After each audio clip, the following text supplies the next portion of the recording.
Welcome everyone. जैसा कि आप सभी को पता है कि मैं आज आपके लिए English grammar full syllabus overview लेकर आया हूं, जिसको हम अगली एक वन शॉट वीडियो में पूरा सिलेबस कवर करेंगे क्लास फर्स्ट के हिसाब से।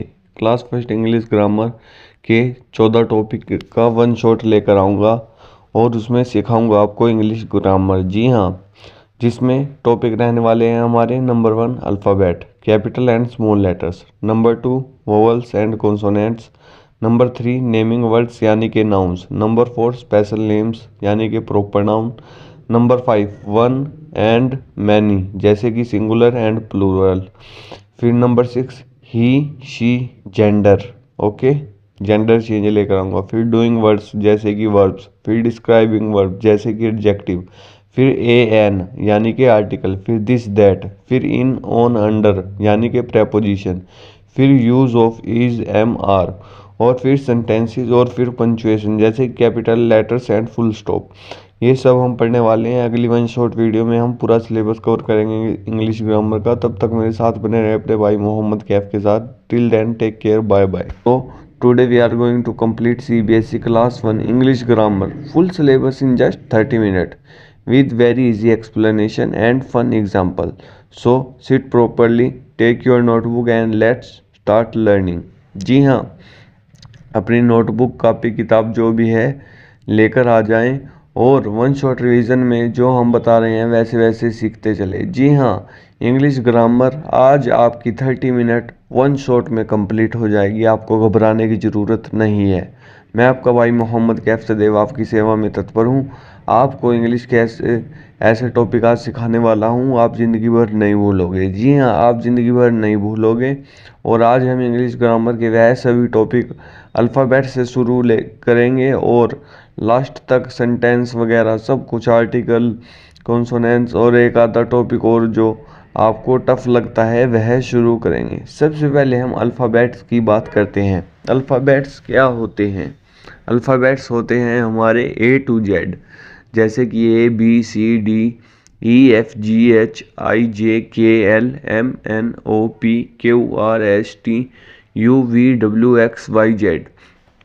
अल्फ़ाबेट्स हमारे होते हैं, यह टोटल 26 होते हैं। इनको हम स्मॉल लेटर्स में लिखते हैं, यानी कि नोटबुक की तीनों लाइनों में मिलाकर, और जो स्मॉल लेटर्स होते हैं उनको 2 लाइनों में या 4 लाइनों में लिखते हैं, और जो कैपिटल लेटर्स होते हैं उनको 3 लाइनों में लिखते हैं। सॉरी, मैं कंफ्यूज हो गया था। अब हम अल्फ़ाबेट्स की बात करते हैं। इंग्लिश में टोटल 26 लेटर हैं। A to Z तक टोटल 26 लेटर्स हैं, जैसे कि ABCDEFGHIJKLMNOPQRSTUVWXYZ। There are 2 types, capital letters, small letters. इसमें भी 2 टाइप हैं। कैपिटल लेटर्स जो होते हैं हमारे, वो हमारे 3 लाइनों में लिखे जाते हैं, और हमेशा कैपिटल मतलब बड़ी ABC भी कह सकते हैं हम इसको हिंदी भाषा में। और स्मॉल लेटर्स जो हमारे या तो हमारी 4 लाइनों में आते हैं, या ऊपर की 3 लाइनों में आते हैं कुछ लेटर, या नीचे की 3 लाइनों में आते हैं कुछ लेटर।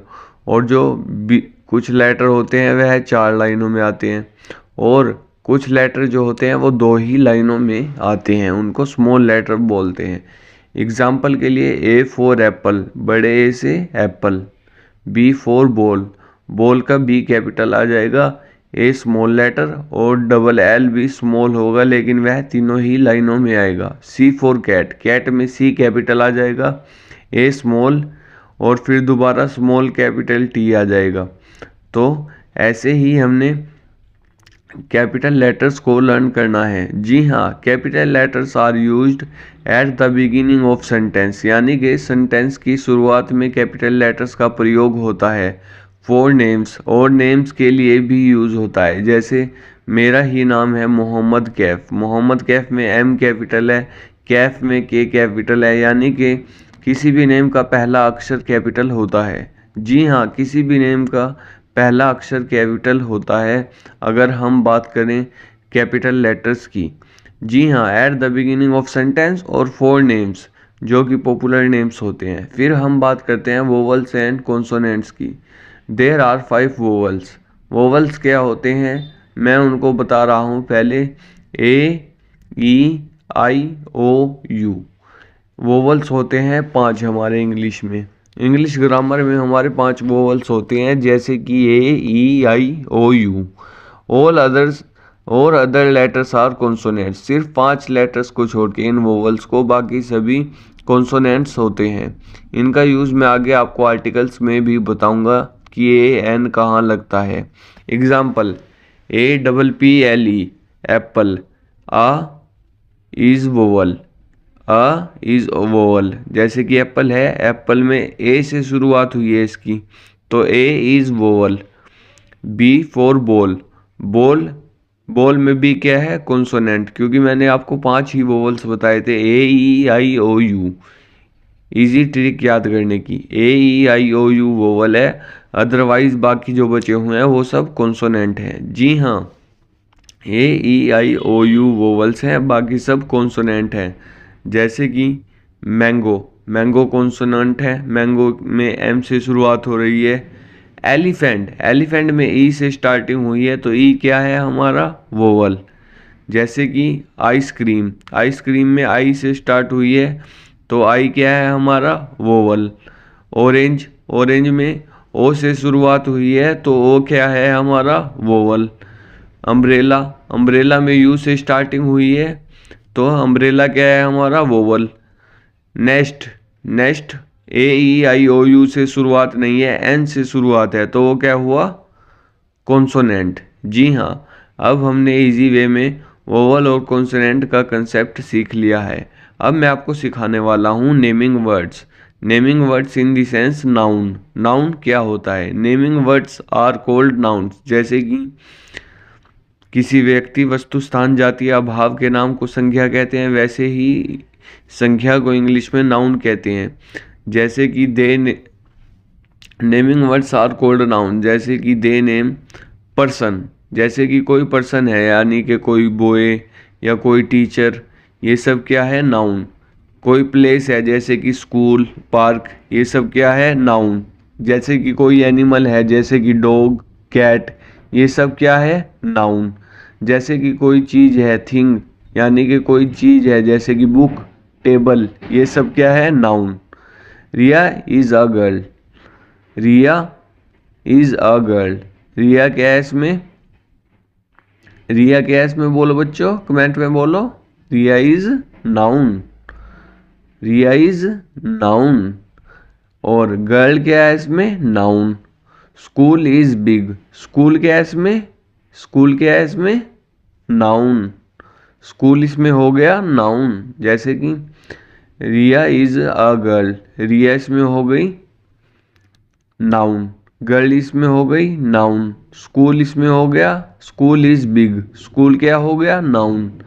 किसी व्यक्ति, वस्तु, स्थान, जाति या भाव के नाम को संज्ञा कहते हैं, वैसे ही पर्सन, प्लेस, एनिमल, थिंग, इसको भी नाउन कहते हैं। नाउन को हिंदी में संज्ञा बोलते हैं और संज्ञा को इंग्लिश में नाउन बोलते हैं। यह आपके लिए इजी कंसेप्चुअल क्लैरिटी के साथ मैं आपको बता रहा हूँ, आप ज़िंदगी भर नहीं भूलोगे, आपको ऐसा सिखाने वाला हूँ मैं।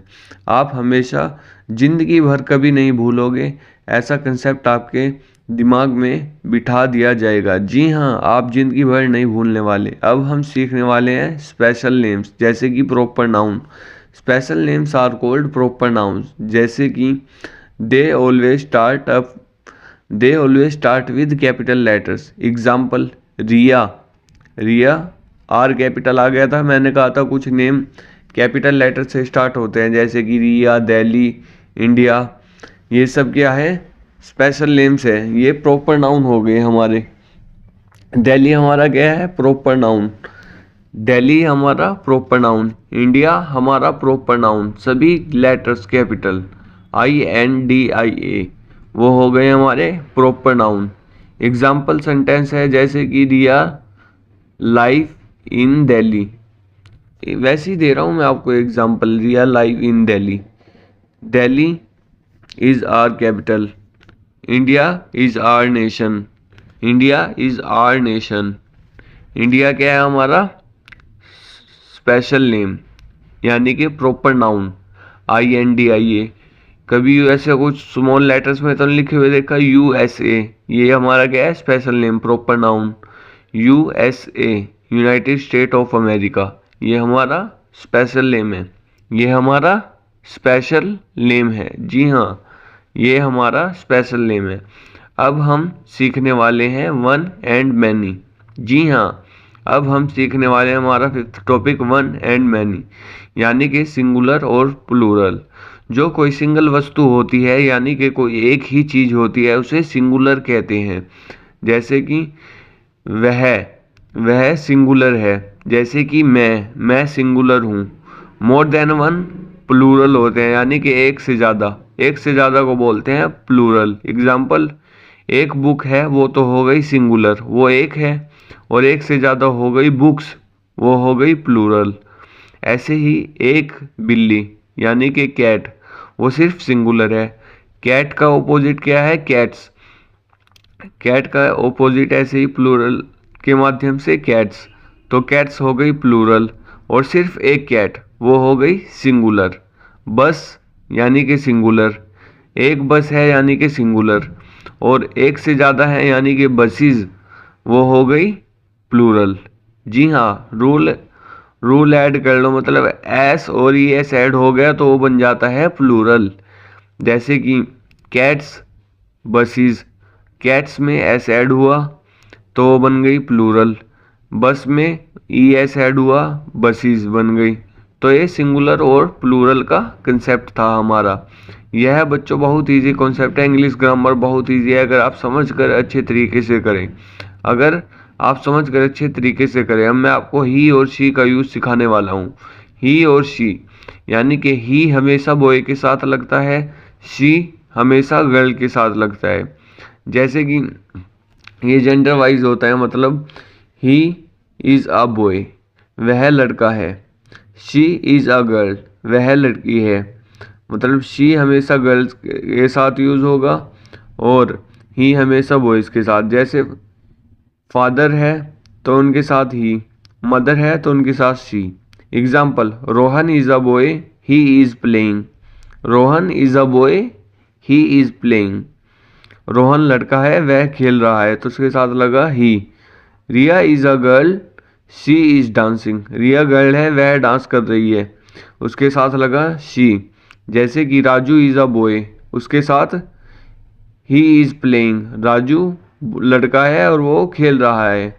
और Rajjo is a girl, she is dancing. Rajjo यानी कि औरत है और वह डांस कर रही है। मतलब राजू लड़का है, उसके साथ लगेगा ही। रज्जो है गर्ल, उसके साथ लगेगा शी। जैसे कि Rajjo is a girl, she is dancing. And Raju is a boy, he is playing. Raju लड़का है, वह खेल रहा है। And Rajjo is a girl, she is dancing. Rajjo लड़की है, वह खेल रही है। अब हम सीखते हैं डूइंग वर्ड्स। डूइंग वर्ड्स यानी कि एक्शन वर्ड, जिनको हम वर्ब भी बोलते हैं। Doing words are called verbs. Example, run यानी कि दौड़ना, ईट यानी कि खाना, प्ले यानी कि खेलना, जंप यानी कि कूदना। अब मैं इसको आपको एक सेंटेंस की मदद से सिखाने वाला हूँ। The boy runs. इसमें रन्स क्या हो गया? रन्स क्या हो गया बच्चों? डूइंग वर्ड्स हो गया। डूइंग वर्ड्स की जगह आ गया है verb. The dog jumps. Jumps क्या हो गया इसमें? वर्ब। क्या हो गया इसमें? वर्ब। इसलिए राजू इज़ अ बॉय, ऐसे बोला था मैंने पहले आपको। अब मैं इसी को ही राजू जंप्स, जंप्स हमारी वर्ब हो गई।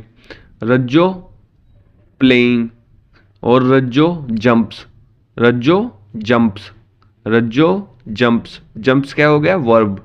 वर्ब मैं जो बोल रहा हूँ उसको समझना है। जैसे कि मैं बोल रहा हूँ जंप्स, एकदम आपके दिमाग में आना चाहिए कि वर्ब, यस वर्ब।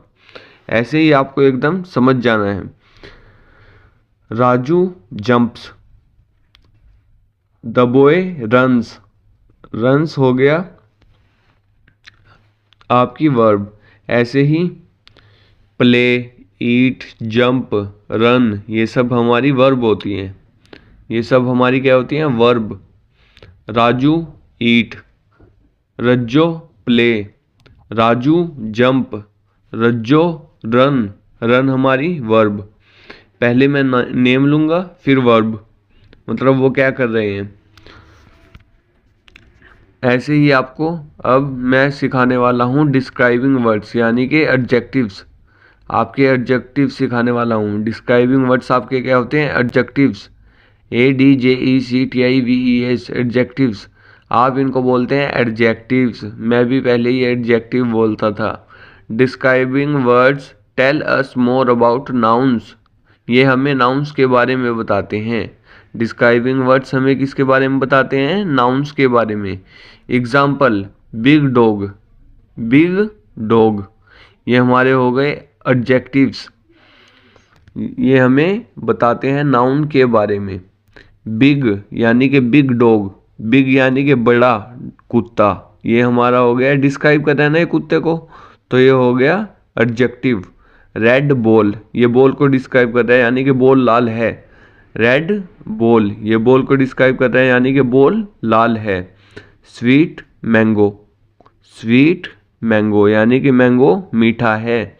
आपको मैं एक सेंटेंस की मदद से बताने वाला हूँ। The apple is red, the apple is red, apple is red, apple लाल है, एप्पल लाल है यानी कि सेब लाल है। यह एडजेक्टिव है हमारा, यह है क्या है हमारा एडजेक्टिव, जी हाँ यह हमारा एडजेक्टिव है। अब मैं आपको सिखाने वाला हूँ यूज़ ऑफ ए और एन, यानी कि वोवल और कॉन्सोनेंट वाला कंसेप्ट यहाँ रिपीट होने वाला है। ए और एन का यूज़ होता है, आर्टिकल्स होते हैं ये, मतलब एक तरह से। Use of a before consonant sound, a का यूज़ होता है कॉन्सोनेंट साउंड से पहले, जैसे कि अ कैट, अ बॉल। अब यूज़ ऑफ एन होता है बिफोर वोवल साउंड, जैसे कि an apple, an apple, apple से पहले एन लगेगा। AEIOU, जो शब्द AEIOU से स्टार्ट होते हैं उनके साथ एन लगता है हमेशा, जैसे कि an elephant, an apple, AEIOU, इनके साथ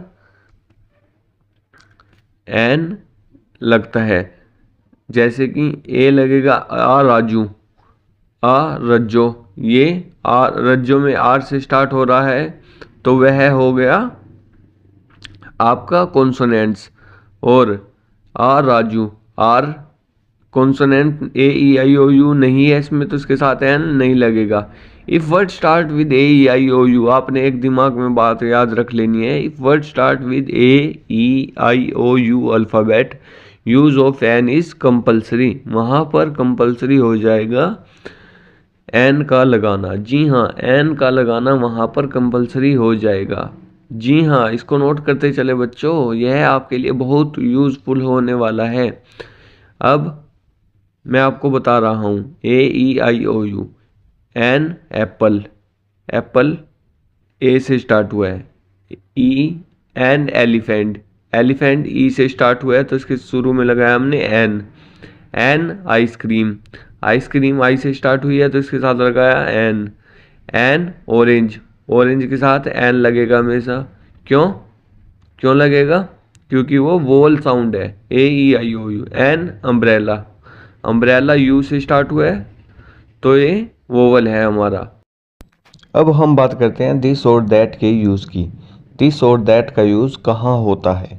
दिस का यूज़ होता है पास की चीज़ के लिए, जैसे कोई चीज़ हमारे निकट है तो उसके लिए दिस का यूज़ होता है। For example, this is cat, जो हमारे पास कोई भी कैट है या कोई भी वस्तु जो हमारे बिल्कुल पास में है, बिल्कुल पास में, करीब में, उसके लिए दिस यूज़ होता है।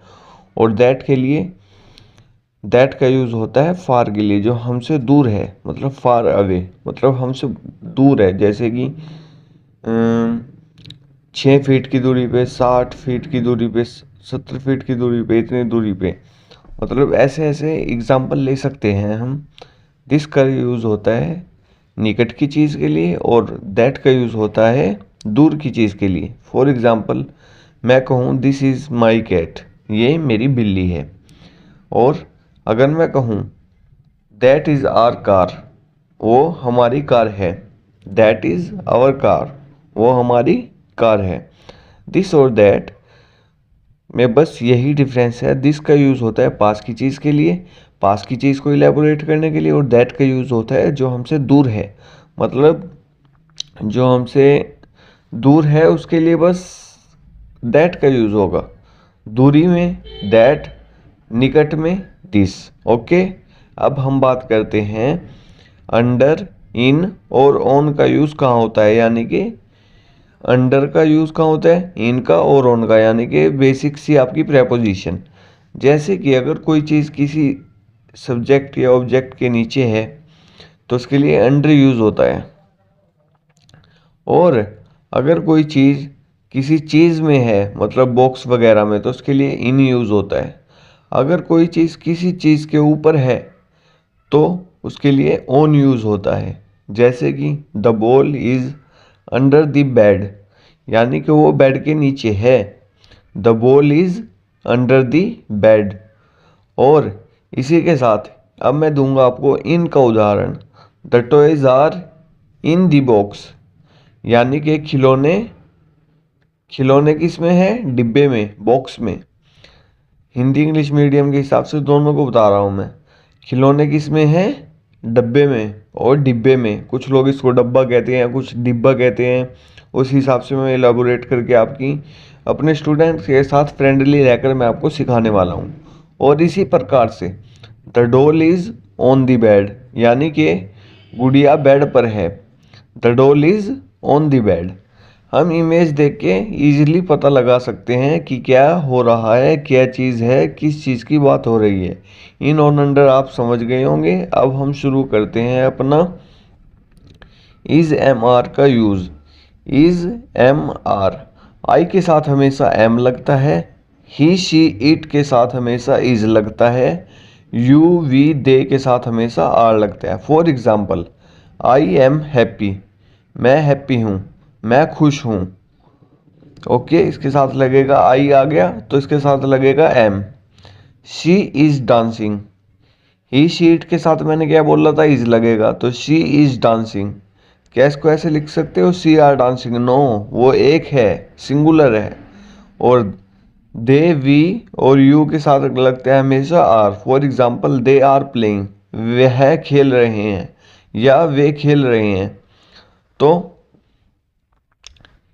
इज एम आर, आई के साथ हमेशा एम लगेगा, ही शी इट के साथ हमेशा इज लगेगा, यू वी दे के साथ हमेशा आर लगेगा। क्या कहा मैंने? यू वी दे के साथ हमेशा आर लगेगा। अब मैं आपको सिखाने वाला हूँ सेंटेंसेस। क्या सिखाने वाला हूँ? सेंटेंसेस। सेंटेंसेस क्या होते हैं? सेंटेंस हमारा किसी भी चीज़ का ग्रुप, यानी कि a sentence is a group of words that makes complete sense. Sentence जो होता है वो वर्ड्स का ग्रुप होता है। जो सेंटेंस होता है वो वर्ड्स का ग्रुप होता है जो मिलकर एक कंप्लीट सेंस बनाए। जैसे कि मैं अगर कहूँ कि बॉय प्लेइंग पार्क, ये तो गलत हो गया, इसकी तो कोई सेंस ही नहीं बन रही। बॉय प्लेइंग पार्क ये क्या है? कुछ भी नहीं है। बॉय प्लेइंग पार्क, लड़का खेलता पार्क, ये कुछ नहीं बना। अगर मैं इसी को सही तरीके से करेक्ट वे में, जो कि एक कंप्लीट सेंस बनाए, मतलब एक अच्छी मतलब पहचान बनाए, एक अच्छा तरीका हो, तो वो है the boy is playing in the park. The boy is playing in the park, लड़का पार्क में खेल रहा है। लड़का पार्क में खेल रहा है। ये एक कंप्लीट कॉमन सेंस की बात है, यानी कि लड़का पार्क में खेल रहा है, ये एक कंप्लीट कॉमन सेंस की बात है। लेकिन अगर मैं इसी को ही बोल दूं बॉय प्लेइंग पार्क, ये तो कोई बात ही नहीं हुई। बॉय प्लेइंग पार्क, लड़का खेलता पार्क, ये तो गलत बात हो गई ना। ये तो इसके साथ दुर्व्यवहार हो गया सेंटेंस के साथ। वो इसको सही करने के लिए हमने एक तरीका रखा है, इसको करेक्ट वे में, जो कि एक कंप्लीट सेंस बनाए, जो कि एक कंप्लीट सेंस बनाए, तो उसको बोलेंगे करेक्ट वे। तो ये कंप्लीट सेंस बनाएगी, तो ये हो गया हमारा सेंटेंस। करेक्ट सेंटेंस क्या है अब? The boy is playing in the park. The boy is, जी हाँ सही सुना आपने, the boy is playing in the park, लड़का पार्क में खेल रहा है। लड़का पार्क में खेल रहा है। ऐसे ही आपने सेंटेंस कुछ भी बना सकते हैं, बस वो कंप्लीट सेंस बनाएं। आपको ध्यान रखना है बस कंप्लीट सेंस होनी चाहिए, ऐसे ही नहीं कि कुछ भी बोल रहे हैं, जैसे कि कुछ भी ऐसे ही बोल रहे हैं जिसकी कोई सेंस ही नहीं बन रही, वो सेंटेंस नहीं होगा हमारा। अगर किसी चीज़ का एक सही अर्थ आ रहा है तो वो हमारा सेंटेंस होता है, जो कि करेक्ट बात बताता है, करेक्ट इन्फॉर्मेशन देता है किसी एक लाइन में, तो उसे सेंटेंस बोलते हैं। सेंटेंस वर्ड्स का, शब्दों का एक समूह होता है जो एक कंप्लीट सेंस बताए, सेंस दे, उसे सेंटेंस कहते हैं। जी हाँ, अब हम बात करते हैं आपकी पंचुएशन की। पंचुएशन यानी कि कैपिटल लेटर्स का उपयोग करना और फुल स्टॉप का उपयोग करना। For example, start every sentence with capital letters. जैसे कि मैंने पहले भी आपको इस वीडियो में बताया था कि आप अपना सेंटेंस कैपिटल लेटर के साथ स्टार्ट करें। For example, India is our nation. India is our nation. India में आई कैपिटल, नेशन में एन कैपिटल। ऐसे ही आपको इन छोटी छोटी बातों का ध्यान रखना है। जी हाँ, आपको इन छोटी छोटी बातों का ध्यान रखना है। जब भी कोई भी लाइन स्टार्ट करो तो उसका पहला लेटर कैपिटल होना चाहिए। हाँ, जो कुछ छोटे मोटे शब्द होते हैं उनके लेटर्स आप स्मॉल में लिख सकते हैं, लेकिन जो आप कोई भी सेंटेंस स्टार्ट करोगे कैपिटल लेटर से उसकी स्टार्टिंग होनी चाहिए। और इसके एंड में आप फुल स्टॉप का भी प्रयोग करें। And every sentence with a full stop. जैसे कि आप कोई भी सेंटेंस है, इंडिया इज़ आवर नेशन, उसके लास्ट में एक डॉट लगाएं, उसको बोलते हैं फुल स्टॉप। फुल स्टॉप में जहाँ तक कि मुझे आइडिया है आपको पता होगा फुल स्टॉप क्या होता है। फुल स्टॉप एक डॉट होती है जो सेंटेंस के एंड में लगाई जाती है। फुल स्टॉप का चिन्ह भी आपको पता होगा, डॉट, बस simple. For example, Ram is a good boy. Ram is a good boy और इसके लास्ट में हम फुल स्टॉप लगा देंगे तो इसका मतलब हमारा सेंटेंस एंड हो चुका है, यानी कि इसके आगे हम कुछ भी एक्सप्लेन नहीं करने वाले इस सेंटेंस में। अगर हम इसमें फुल स्टॉप ना लगा के एंड से शुरू कर दे दोबारा तो वहाँ फुल स्टॉप की ज़रूरत नहीं होगी, लेकिन एंड के बाद जब लाइन कंप्लीट होगी तो उसमें फुल स्टॉप लगाना अनिवार्य होगा। जी हाँ, अनिवार्य होगा उसमें। अब हम क्विक रिवीजन करते हैं कि हमने क्या क्या पढ़ा, जिसमें हमने सबसे पहले पढ़ा अल्फ़ाबेट्स। अल्फ़ाबेट्स में हमारे 26 लेटर्स होते हैं, टोटल इंग्लिश के 26 लेटर्स होते हैं। फिर हमने पढ़ा वोवल्स और कॉन्सोनेंट्स का कंसेप्ट। वोवल्स हमारे होते हैं ए, ई, आई, ओ, यू, और जो रेस्ट होते हैं 26 लेटर में से वो होते हैं हमारे कॉन्सोनेंट्स। फिर हमने पढ़ा नाउन यानी कि नेमिंग वर्ड्स, यानी कि संज्ञा। किसी व्यक्ति, वस्तु, स्थान, जाति या भाव के नाम को संज्ञा कहते हैं। Place, person, thing. Place, person, thing, किसी व्यक्ति, वस्तु, स्थान, जाति या भाव के नाम को संज्ञा कहते हैं। और फिर हमने पढ़ा वर्ब यानी कि डूइंग वर्ड्स। फिर हमने पढ़ा वर्ब यानी कि डूइंग वर्ड्स। फिर हमने पढ़ा एडजेक्टिव।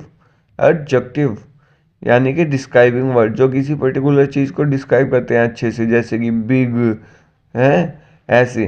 फिर हमने पढ़ा ए और एन का रूल। जी हाँ, फिर हमने पढ़ा ए और एन का रूल। ए कहाँ लगता है, एन कहाँ लगता है। एन लगता है ए, ई, आई, ओ, यू के साथ यानी कि वोवल्स के साथ। एन कहाँ लगता है, ए, ई, आई, ओ, यू यानी कि वोवल्स के साथ। और इज, फिर हमने पढ़ा is, am, are, this, that. This लगता है पास की चीज़ के लिए, दैट लगता है दूर की चीज़ के लिए। Is, am, are. इज लगता है ही, सी, इट के साथ। आई के साथ हमेशा लगता है एम। वी, दे के साथ हमेशा लगता है आर। यू के साथ भी हमेशा लगता है आर। फिर हमने पढ़ा सेंटेंस।